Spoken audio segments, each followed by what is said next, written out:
Alright, so good afternoon, everybody. This is I've long awaited to do this, my review of The Expanse. I'm going to break this down to about 2 episodes at a time, because it seems like the show itself, like each, I guess you call it segment of the show, is essentially 2 parts, an episode, like 2 episodes side by side. So you never really get the full story in just 1 episode. So I've got my thrice nuked coffee, I've got my virginity protector, and I've got my medicine over here. So, shall we begin? Oh, that tastes terrible after 3 nukings, but is what it is. Daddy's got to get that boomer juice. Alright, so I'm going to have try to put a few clips in this. There's not going to be too many, mostly pictures and stills, because I don't want this video to get DMCA'd the fuck out of hell and have basically big tech there fucking pirate my work and fucking try and monetize it when I'm not monetizing it myself. So you've seen the fair use intro in there. Aside from the exposition frame, that's probably about the longest stretch of a clip you're going to see that in this entire review process, unless there's something really neat I want to show you guys. And in this show, there's so much awesome stuff. It's hard just not to get really excited about it. I love this show. A lot of people call it Game of Thrones in space. Fox, I'm looking at you. Yeah, that's right. I'm looking at you, Fox. I know you called it Game of Thrones in space. It's not Game of Thrones in space. It's Risk in space. So, where we're at. Okay, so, I'm going to be showing a few pictures here, alright? The first one I'm going to be showing is the cast here, alright? And this is going to be the cast, and I'm going to basically explain who they are from going from left to right, alright? So, here's the picture of the cast. Alright, so that's the cast there, and on the first one you saw there on the left, the female in the red jumpsuit, that's, Juliet Andromeda Mao, and she's sort of like the hidden crux behind, like the driving point behind the story.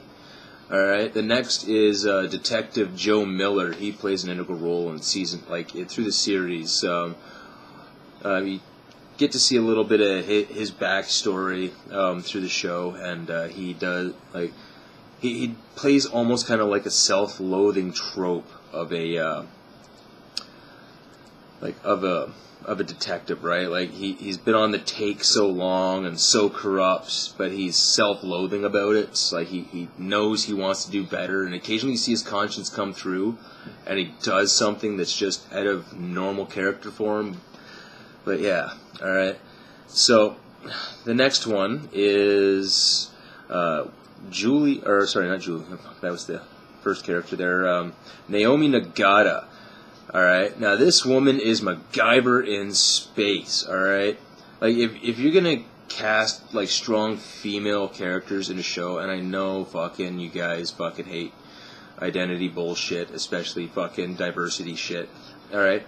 This show doesn't push diversity on you whatsoever, alright? It doesn't basically make these women strong because they're women. It makes, like, they're written as well-rounded characters with depth and story and believability to them, alright? Like, Naomi never carries a gun, but she never needs to. Like, in this show, this woman's like fucking MacGyver. She could build a nuke out of a paperclip and a rubber band and, 6 pounds of fucking plutonium. That's important for a nuke. Alright. The next one, the one in the center here, alright? This is like your main protagonist, James Holden, alright? Basically, he's like your here's where I kind of hate the one part of the story, alright? He's a trope. He's a reluctant hero. The reluctant hero trope.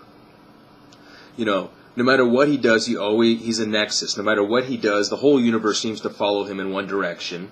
And, Babylon 5 explored that really well with the John J. Sheridan character. The concept of the nexus. Alright? But, he's just so reluctant, and he comes from actually a very complicated background. Like he's actually the product of 8 children or 8 different parents. In the future, genetic engineering is quite common, so you can combine the genes of people to create like a whole family to create one person, which is kind of neat. So he's from Earth. All right. Now, I probably should have mentioned this beginning here. Some of the characters, like they're all from different places, and each one have got attitudes based on the respective places they've grown up. All right. So James is from Earth. Naomi is a Belter, so she was born and raised in the Belt, like the asteroid belt or the outer planets. Miller is a Belter, Ceres born and raised, so he was born and raised on the dwarf planet Ceres in the Belt. Juliet Mao was born an Earther, so from Terra, and then went to the Belt. But I'm not going to get too much into that right now because I don't want to spoil it. All right, and then you've got Alex Kamal. All right, Martian. All right, so he's from Mars. Pilot. Kind of skittish to start with, but he's always kind of longing for that adventure he never got when he was in the Martian Navy.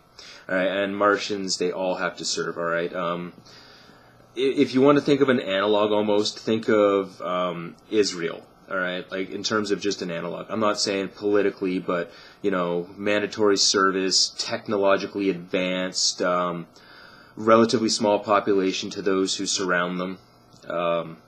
But an independent military superpower in its own right. Alright. Next character coming up here is Amos Burton. Now this guy, he's my favorite. Alright. He's a sociopath grounded in reality. This guy's as loyal as a dog. And he basically follows around Naomi almost like a bigger, older, protective brother. And you never really get the sense of the relationship till much later in the season, but without giving anything too much away, it is very much a brother-sister dynamic. And you kind of pick it up like in episodes 3 and 4, but yeah. But he's honestly my favorite character. Watching him evolve across 3 seasons was absolutely a treat. Going from just mindless thug to principled sociopath. And finally, Christian Avasarella, alright, another major player in this story. Like, she is a cold, ruthless, calculating bitch, and I love her. She is just, like, I don't know if you guys are familiar at all with the Halo universe, or the expanded universe in the books, alright? But this woman immediately reminded me of Admiral Parangoski, head of ONI. All right, I won't even get into it because that's just a long explanation. But she's just an amazing, well-written, strong character, like who's willing to stand by her principles, even if it means committing crimes to do so. And I can respect that. Someone who's willing to stand up to their principles that. Like, she's just a well-written character, and quite frankly, her voice is awesome. It sounds like she's been living on a 50-year diet of single malt whiskeys and Marlboro filterless. So, that was our main characters, alright? So, without further ado, I'm just going to get into this, alright? So, basically, I'm just going to do a little bit of a rundown of verbal talk, and I'm going to slip a few pictures in here, and I'll try to describe them the best I can. I'm still very new to this editing thing, so just bear with it. I promise you these videos will get much higher in quality the further on we go. This is my test bed, essentially. But with that out of the way. So, basically, aside from you get your opening here, and you get sort of an almost like a thriller-style exposition, alright? You see our first main character, not main character, Juliet Mao, but you don't know who she is. You see her floating around in 0G, and she's obviously parched, and she's like ripping her camelback apart to get like the last drops of water out of it, because they explain in the exposition that air and water are the most valuable resources in the whole of the belt. and on ships. And the beautiful thing about this show is it is so grounded in reality. Like, just to give you an idea, alright, you know how a lot of shows like Star Trek, Star Wars, and all these other shows have got, like, MacGuffin technologies. Technologies that are kind of feasible, like, but you've got to really suspend your disbelief to get the show to work. Alright? So there's only really two MacGuffins, and that's just a general catch-all term for something just to drive the plot point forward, but with no real explanation. Like the Affinity Gauntlet, or inertial dampers, or transporters, MacGuffins, alright? Alright, so there's only two in this show, alright? One is called the Epstein drive, alright? And it's a technology that basically allows them to travel all throughout the solar system. And even though, like, you know, in most space science fiction operas, it covers the galaxy and makes the galaxy feel huge, which it obviously is, 100,000 light years across. Excuse me.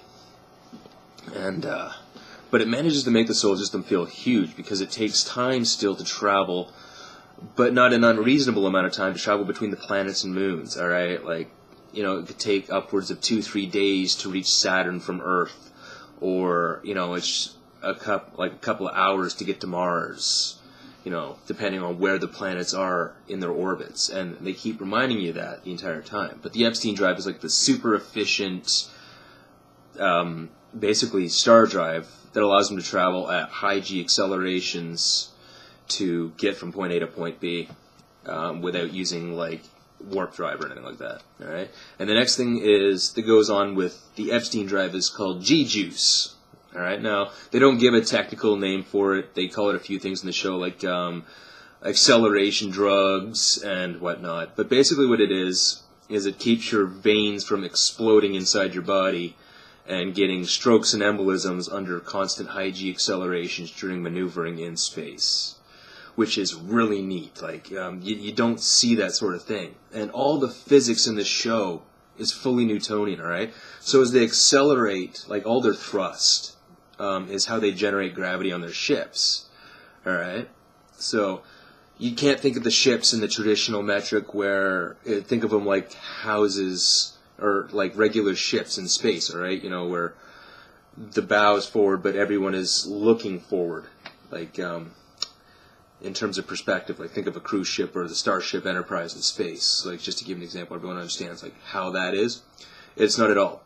Think World Trade Center, strap some engines to the base of it, and then fly those through space. They're literally skyscrapers in space, oriented as skyscrapers in space. So if you were to take them and put the ships in atmosphere, everyone would fall to one wall on the floor, because the gravity of the planet would be pulling them down as opposed to the thrust pushing them back.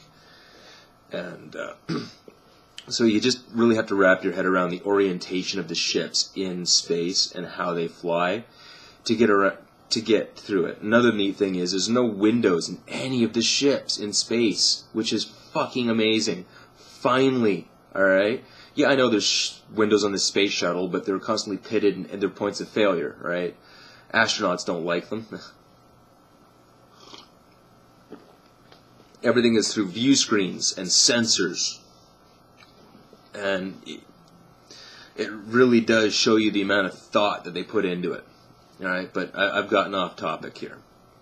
So you get to look at their first outside threat, which sort of drives the whole narrative of the story, at least for the first 3 seasons. All right, and you don't get any explanation of what it is or what's happened, and that's it. Like, it's literally, it goes in, it's about maybe a 45, minute 45 clip, and you don't get much, but you get a sense of something big is happening. Alright, then you get your first look at Ceres Station as this big, like, ice trawler, which is a ship they used to fly out to Saturn to take the ice from the rings and all the moons. Like, pulling into Ceres, and you see the ships coming in and the tugs grabbing onto it. It's just an amazing scene. Alright. Now, the other thing is like, going into that, and then you get to meet our first 2 main characters besides Julie, and, like, main characters you actually get to see really interact in this show. Alright, outside of flashbacks or exposition. All right, and that is Miller and his partner. But you don't really get to see his partner much past the middle of the season, so I'm not going to go into him as much. But, you know, the only thing I'm going to say about his partner is like your very typical ideological do-gooder. All right, your typical very left tolerant do-gooder, and it's endearing. It really is. But it's also needlessly tiresome. So, you get to also notice the difference, like, immediately right away in the station. You notice the difference in physiology between the different humans.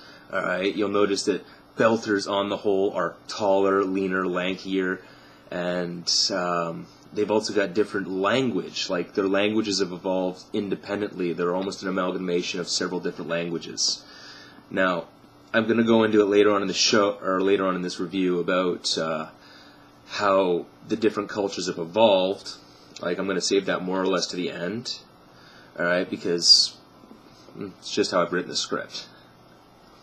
Alright, so you get to look at Miller as the first character, and what kind of person, like, right off the bat, you're kind of not supposed to like him, but you kind of have to. Like, it reveals more, like, by the second episode, how much more, you know, not by the second episode, sorry, by the third and fourth episodes, how much more, you know, I tend to enjoy Miller's character.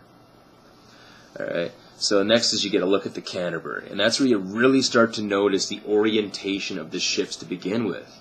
Alright, you get to see the beautiful sweep of this ship just outside of Saturn. The rings are in the background, they're bringing in chunks of ice, and you get to see a nice industrial accident where Buddy loses his fucking arm.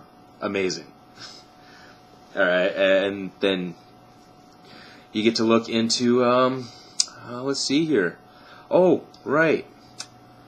Zero-G boning. That's our introduction to the main character of this show. Him screwing his subordinate in Zero-G. And now, I've never been in Zero-G. I'd one day like to go. Going on the Vomit Comet is definitely a dream of mine.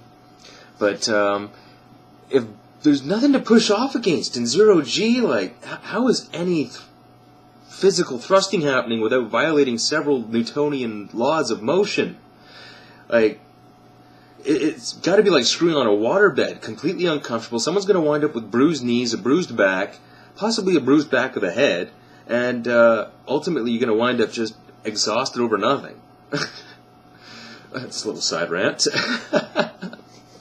Alright, so it's the introduction to our protagonist, and we get another offhanded introduction to a few of our soon-to-be major characters.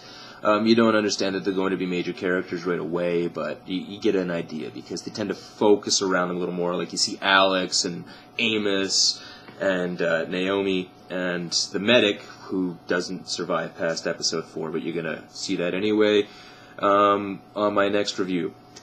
So, because it is honestly the most awesome fucking death I honestly, at that point, I'd never seen a quite cool of a death in science fiction. Alright, so there's that.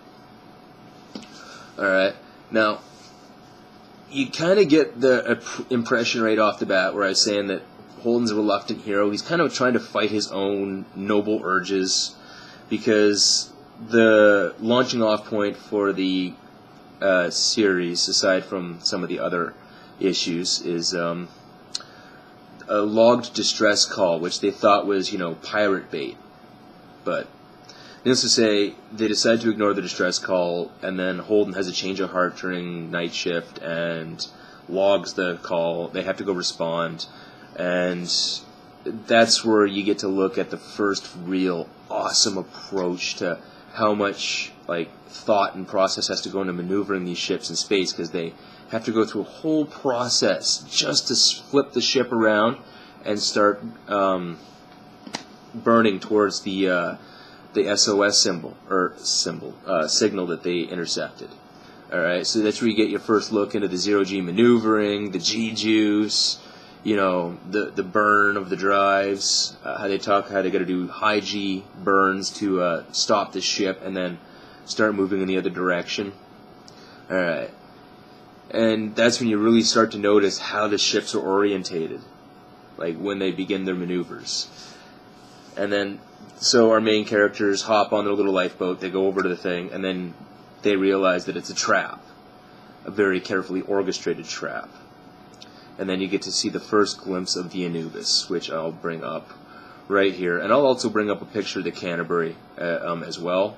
So you get to see, I'll put up the Canterbury first, you get to see it, and then you're going to get to see the Anubis, which is kind of like, you don't really know what it is right off the hop until episode 4. So, here's this.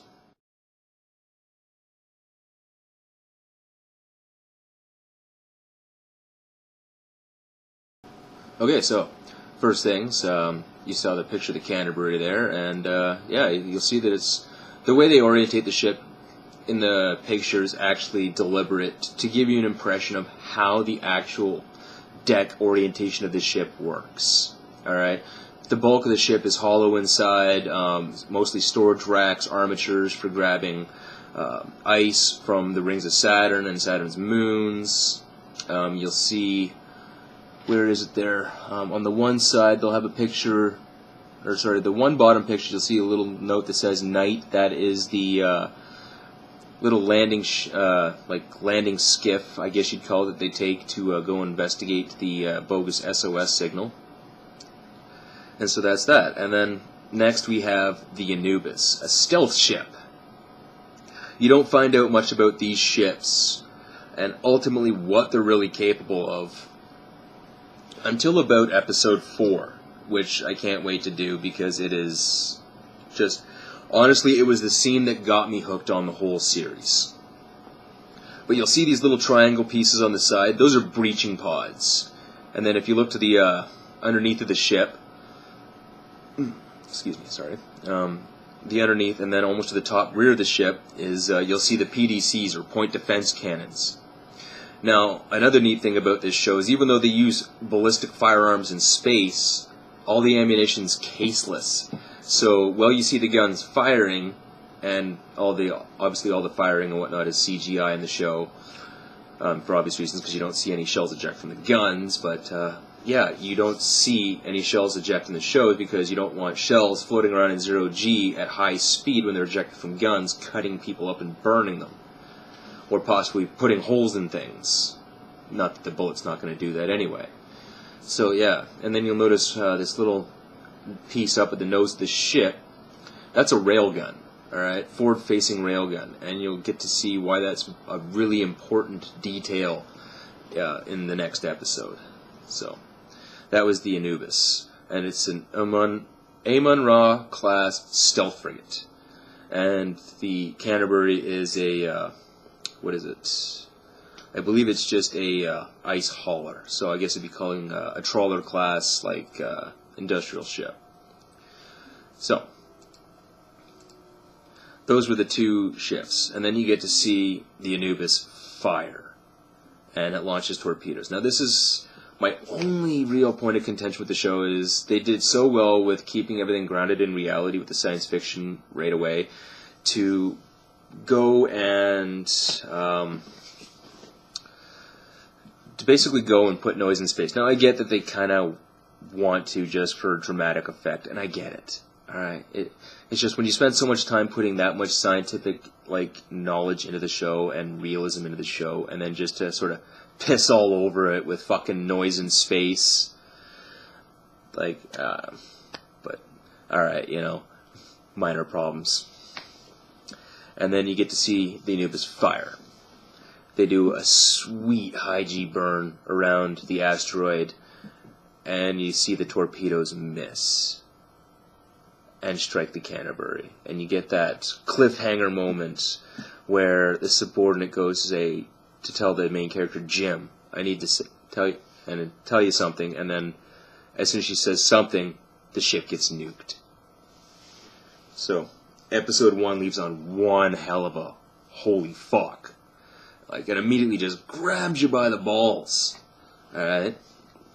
With some beautiful visuals, excellent introductions to the characters, which are going to leave you completely on the back foot as you watch their characters flip, change, and evolve compared to your initial first impressions of them. Alright? And then the best part is when they nuke the Canterbury, alright, you don't see bullshit fucking Star Treks, like, and fucking Star Wars style nuclear weapons in space where you see big fiery explosions. You see a plasma cloud, a bright flash, you see the radiation flare off, and you see all the fucking material flying out in a giant sphere formation, like all the shrapnel. And that segues into part 2 of this, where we see the dangers of space combat, where you see the ship outrunning the debris field from the nuclear explosion, while at the same time trying to chase down the Anubis,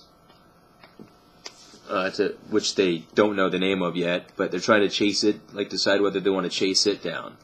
That's when you start to see some of the real, like you see Alex, you know, his pilot skills. He's got the skills, just no confidence, and you finally see him start to really pick up when he sees the adventure he knows he's getting now.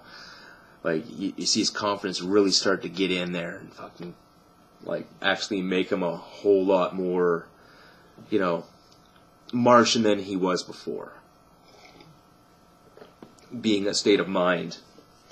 Like, the Martian state of mind. I'll go into that and do another episode, but, alright. So you see them basically escaping the debris field. And it takes out the antenna. Again, another trope, but whatever, alright?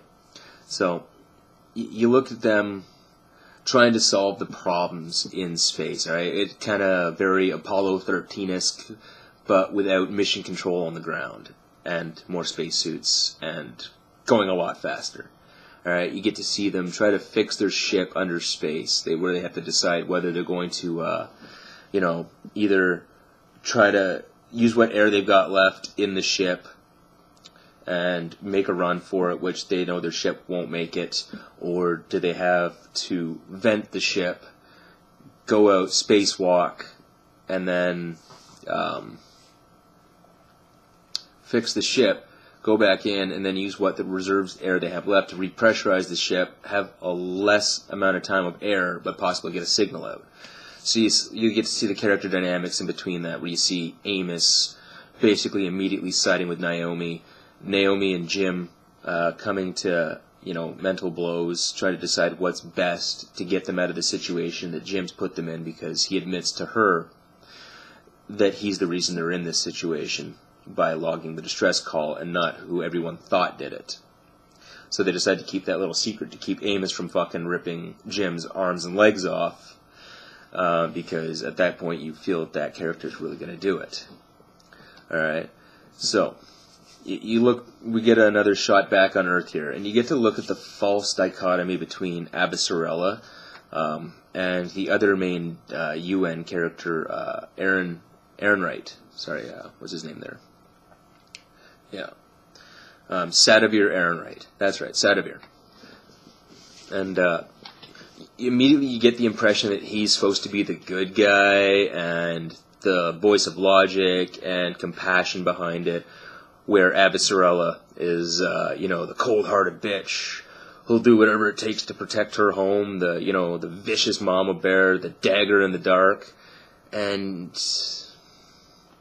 that's where I say that the show kind of really does a great job of putting you on the back foot and spinning you around and really messing with your head in a way where you think you've got a character pegged, and boom, like a complete 180 on you. Alright? So, you get to see the false dichotomy between Aaron Wright and Abasarella in terms of their perceived personalities and how they're actually going to behave through the remainder of the series.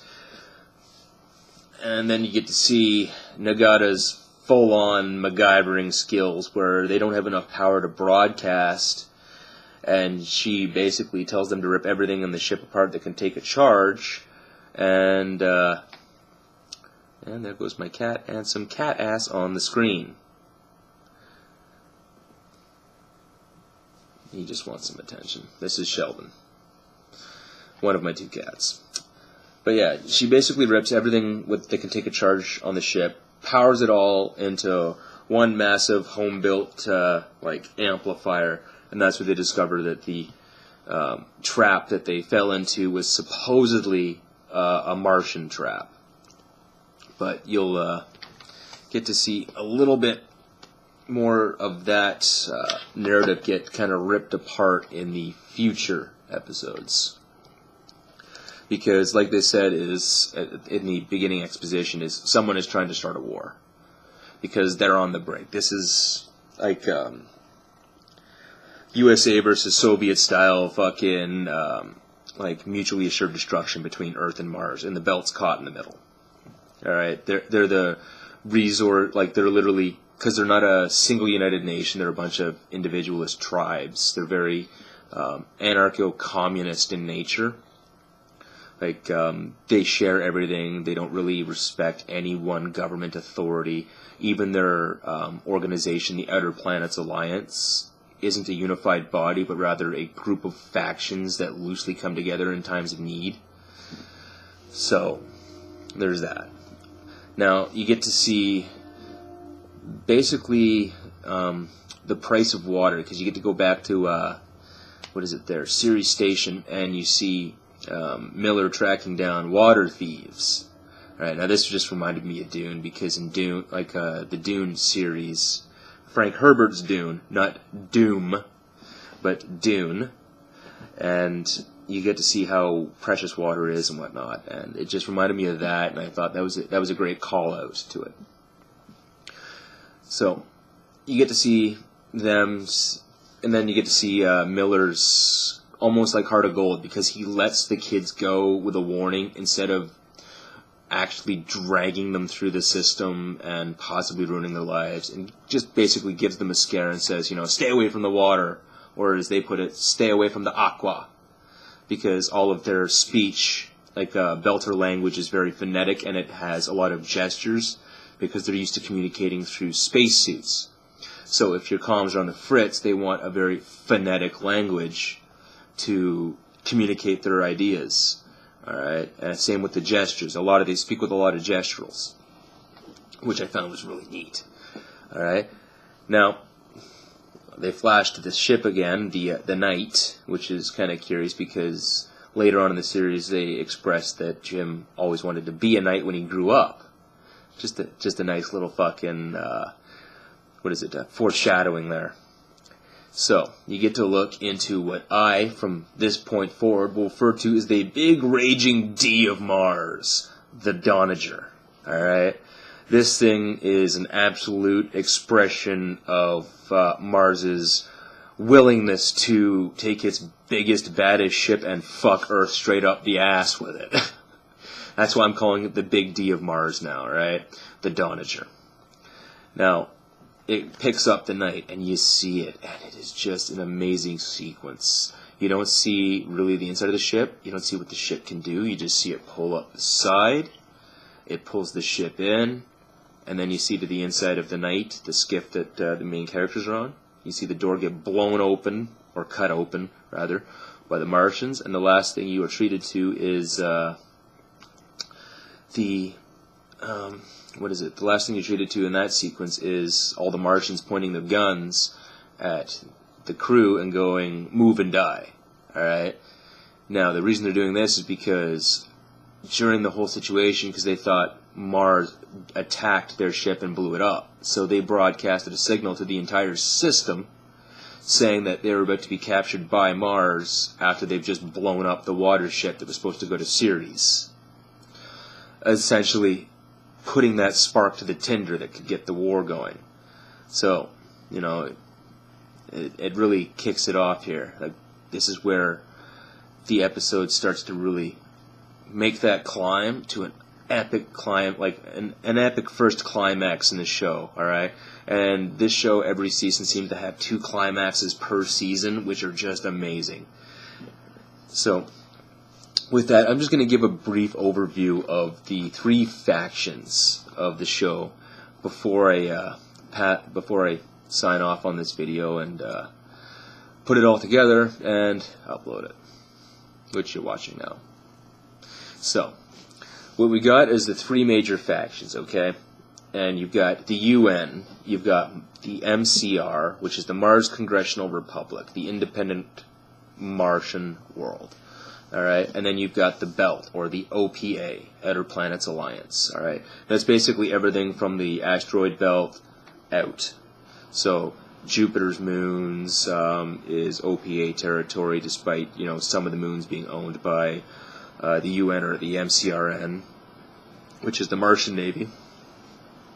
And then you've got so all the way out to Neptune, but the only reason the Belters are often out there is because Belters are explorers, they're pioneers. All right. So the UN is a decaying, stagnant entity. It's everything we think the UN is today, amplified into the 23rd century on a global scale. It's a failed socialist state of basically bureaucratic bloat and corruption. There's a 30 billion population on Earth. Like 98% of the population is on basic assistance living, so living off the government tit, because there's no jobs, no resources, no nothing, because the one world government has squandered it all, and now is looking to exploit Mars and the Belt and everyone else to fill their bloat. Alright, and then you've got the Mars Congressional Republic, or the MCR. Alright, now, these were the best and brightest that Earth had to offer when they first went to Mars. The engineers, planetary engineers, like scientists, all of the best, brightest, toughest, most hardy colonists. Now, Mars has its own distinct culture because it's almost a conglomeration of Texan culture, Indian culture, like from India, not Indian with a feather or Native American, but actual Indian, Chinese, and a few other mixes in here and there. And the reason is because they're used to hacking out a existence in some of the worst desert climates, really, and making it work. All right, Texans, the Chinese, the Indians, and they do it really well. Like Alex Kamal is an Indian-looking character, but he speaks with a Texas drawl, and a lot of the symbols for the Martian stuff has the Chinese script underneath, which is always really a neat little throw-out. So basically, they're a technological superpower. They're arrogant, prideful, militaristic, not physically as strong as Earthers because they are physically used to growing up on 1/3 gravity, but their military forces, especially their Martian recon marines, actually train under 1 Earth G constantly to fight the Earthers on their own terms and kick their asses. And oh my god, I can't wait till later on in this series when you see these Martian recon marines. The power armor is just beautiful. Alright? But they're not as physically strong, but they're always augmented by having much more superior technology. Alright? They've got fewer numbers, but more tech. Alright? And then you've got the Belt, or the OPA, Outer Planets Alliance. Alright? They're the hardy, strong pioneers. Independent, anarcho-communists. They have a saying, the more you give, the more your bowl is full. Alright? Because in the Belt, everyone has to pool together to survive one more day. Everyone shares the oxygen, everyone shares the water, everyone shares, but they don't have a government. They do it because they need to do it to survive. Alright? It's true anarcho-communism. And you see them kind of move towards an anarcho-state later on in the series, but that's more of a later time thing. So, like I expressed earlier, Belters are the physically weakest of the group, alright, because they grow up in 0 G or less than 1/3 G. And you get to see, their independent languages, their gesturals. You get to see some of them are just even among each other, they tend to hate each other depending on what physical deformities they have. Like, they point out Miller's got neck spurs because his vertebrae didn't fuse during birth correctly. He calls one guy long bone because he's 8 feet tall, but physically looks scary, but he's physically as weak as a child.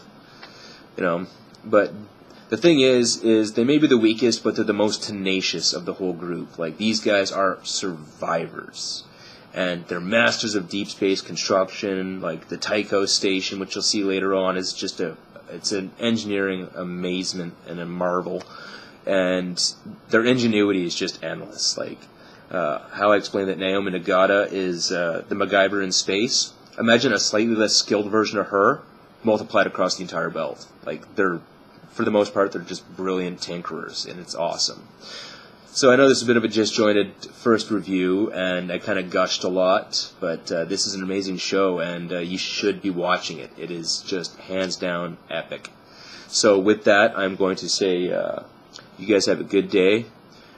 Pick it up, watch it. It's just amazing. So till next time, peace.